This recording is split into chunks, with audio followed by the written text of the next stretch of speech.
Okay, so we talked about social thinking. Let's look at social influence.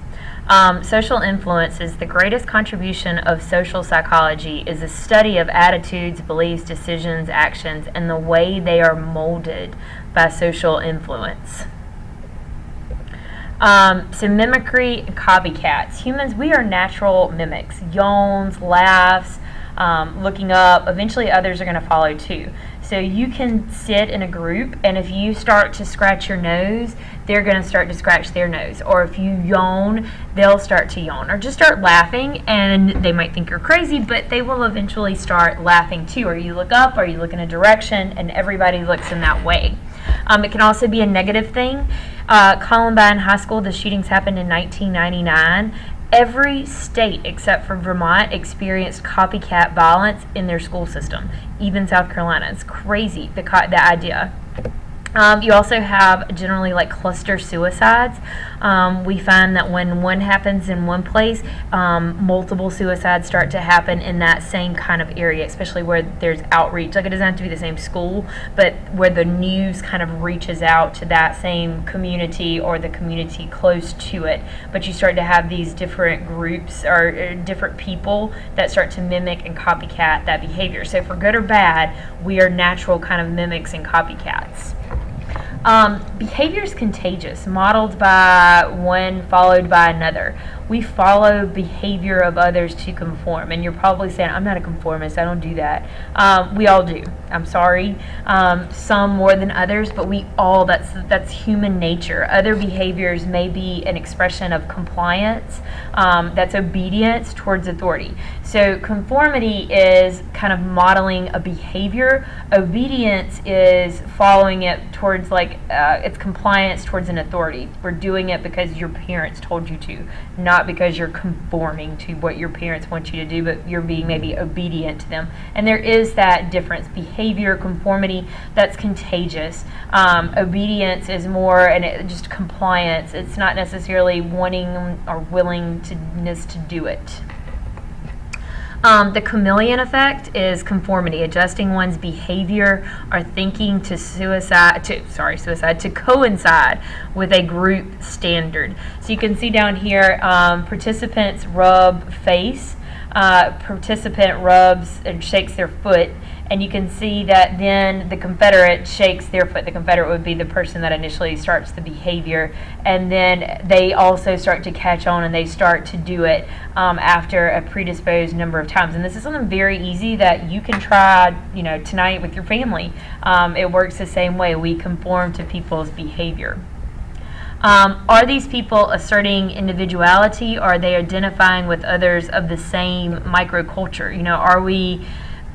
Are we asserting our individuality, being who we want to be, expressing who we are?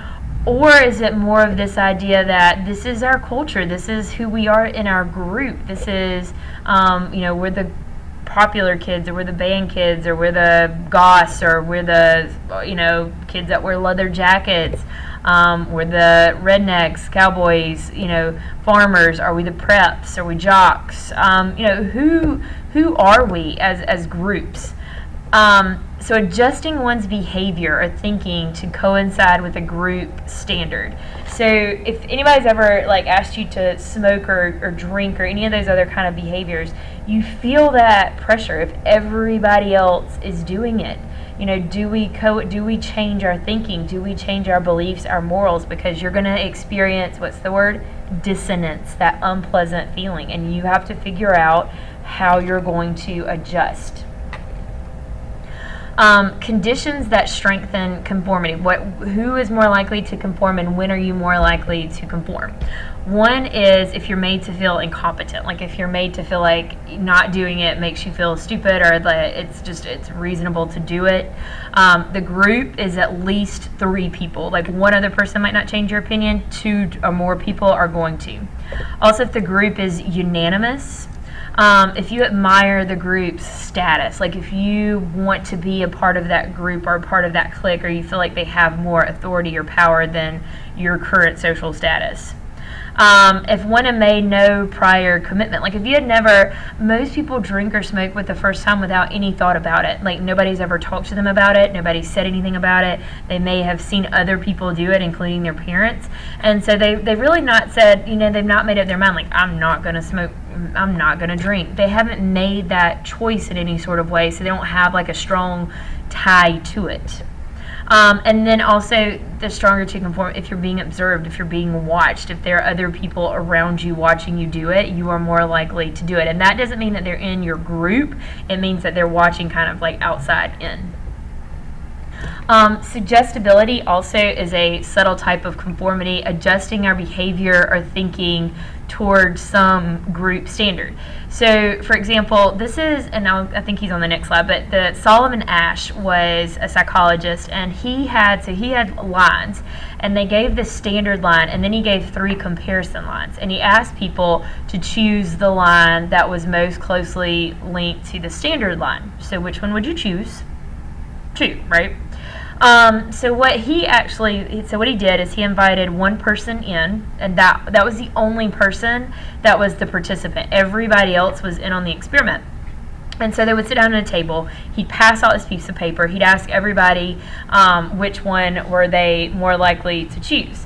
And so everybody would choose theirs. And when they would go around the table, people would give numbers like 1, 3, 1, 1, 1, 1. Nobody said 2. Like nobody said the right answer. So you get to the person who's not in on the experiment, doesn't know what's happening, and even though you can plainly see that it's line 2, what do you think he goes with? He goes with line 1 because of conformity, because of that group pressure. So that was Solomon Asch, and this group experiment, this pressure and influence resulting from one's willingness to accept others' opinions about reality. You can try it too. I've seen it on TV where they've done it. I can't remember if it was a Brain Games episode or where it was, or 2020, where they get on the elevator and everybody stands in the elevator facing the back. Not facing the door the way that would normally stand. And so what happens is you get on the elevator and you turn around too, but you conform. And so like I said, you see the guy here, number 6 was the guy that was brought in, and I'll show you a clip of this in class, but number 6 was the guy that was brought in that didn't know what was going on. And you can see him like squinching over, and he like looks really hard at the line, like I have to be missing something, this has to be my fault. And it's really not, it's just that we are conforming. So why do we do it? Normative social influence resulting from a person's desire to gain approval or to avoid disappointment. We also informational social influence resulting from one's willingness to accept others' opinions about reality. Sometimes it's just easier to conform and say, okay, you know what, you're right, and move on, than to argue with them. So informative social influence, Barron and colleagues, they made students do an eyewitness identification task.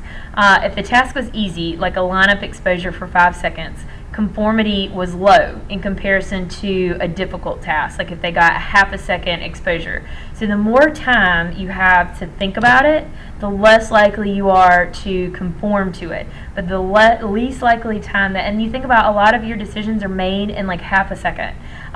Do you want to drink? Do you want to smoke? Those are quick decisions.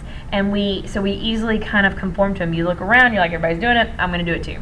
And it's quick. And so the idea here is that when you want to avoid things like that, not all conformity is bad, but when you want to avoid situations like that, you have to have moral principles. And then that's where that goes back to that chapter where we talked about parenting and how important that becomes to instill decision making and nature versus nurture, and how much of that is nurture, that these people have values and those kind of things before, so they know what their answer is before they even make the decision. After seeing slides 1 and 2, participants judged which person in slide 2 was the same as person in slide 1. You can see here percentage of conformity to Confederates' wrong answer. The highest is when it was 50%. The easy judgments was a little bit lower when it came to conformity. Obedience. People comply to social pressures. How would they respond to outright commands? Stanley Milgram, you may have heard of him, he's a guy. that most deals with this. He designed a study that investigates the effects of authority on obedience, and this has been copied in some kind of formal way many times. But it's also not necessarily acceptable today by the APA to do this, but for several reasons why. So Milgram's experiment is, and we've talked about his experiment before earlier on in the year when we were talking about unethical experiments. So they strapped the participant to a machine, and they